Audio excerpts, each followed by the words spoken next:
You can feel it before they say anything.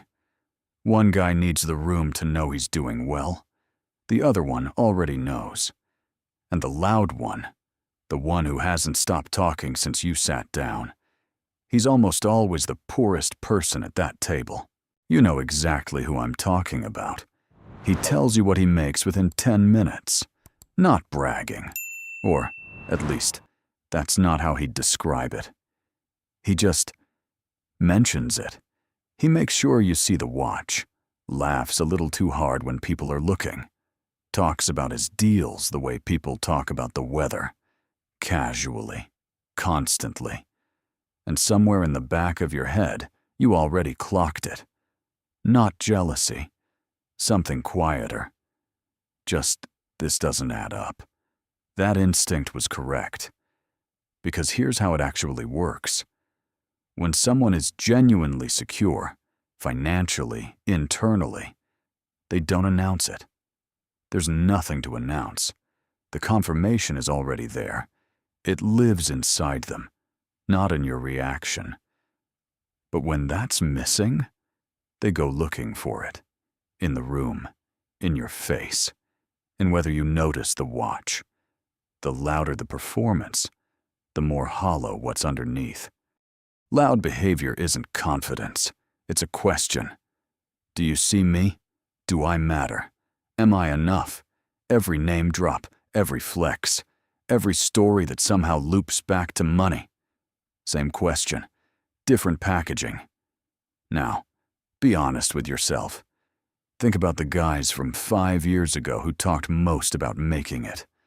Loudest opinions on success. Most certain about where they'd be.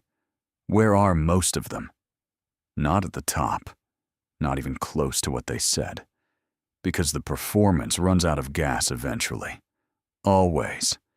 And if you're thinking, that's not me, I've never been that guy. You've been that guy. At some point. In some room. Some version of it. Most people have. The question is just, did you catch it? Or did you double down? Fragility makes noise. Stability makes decisions. There's something you notice, once you start noticing, in rooms, with people who've actually built something.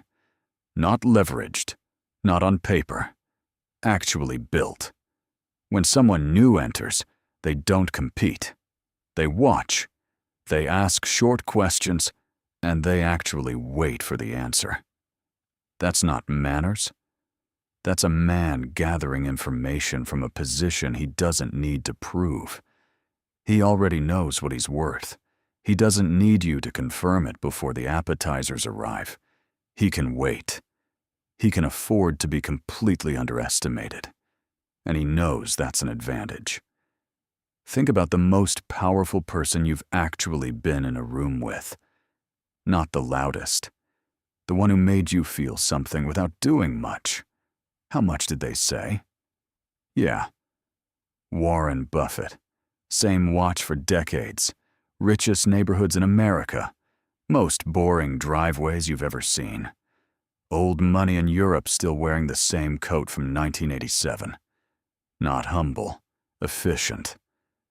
When you stop needing to impress anyone, you stop wasting anything. Here's the part nobody actually says. The performance costs money. Real money. Not a metaphor. The car lease that says you've made it. Bottle service, so the room knows you belong. Watch on a payment plan, because nobody can find out it's a payment plan.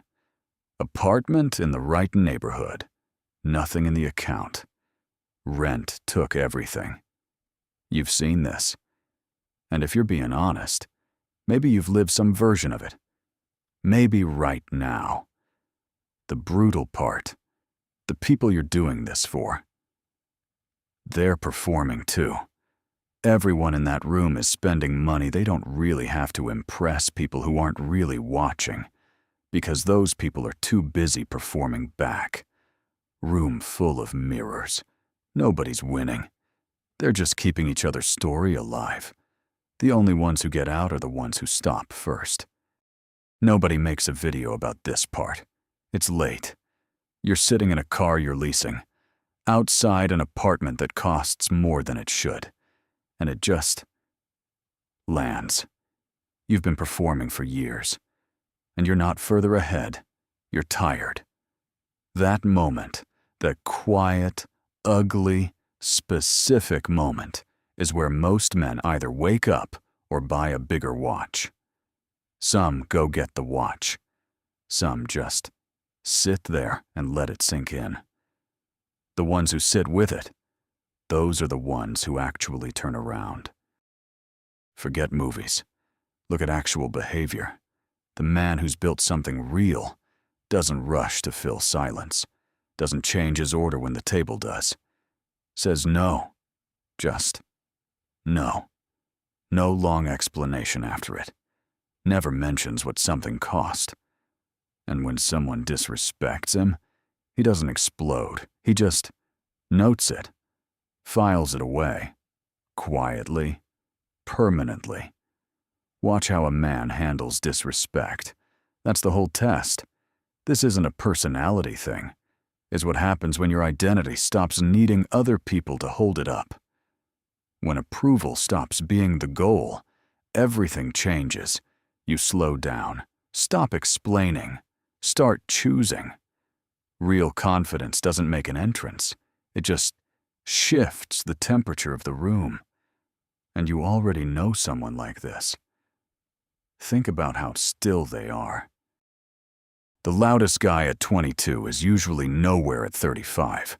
Not unlucky, not sabotaged by anyone, just drained. Every hour spent managing your image is an hour not spent building what you actually have. The performance is a leak, doesn't seal itself. And here's the thing nobody tells you, the thing you're performing: freedom, wealth, power. It gets further away every time you perform it. Meanwhile, the quiet ones are just building. Not waiting. Not being passive. Building. Quietly. Consistently. Without an audience. They figured something out early that most men only get after they've wasted years. The real game is long. It doesn't care about your loudest moment. It rewards whoever shows up, still building. 15 years from now. The man who doesn't need to win today is the most dangerous person in the room.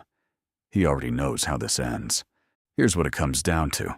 The loudest man in the room is having a conversation with his own doubt. Out loud. In public. Every day. The quiet man finished that conversation. He doesn't remember exactly when. But it's done. And the gap between those two men, it's not money. It's not talent. It's not even discipline. It's just one question. Do you still need the room to tell you who you are? Be honest. Because when you stop needing that, when the answer stops living in other people's faces, you get quieter. And somehow, people start paying more attention.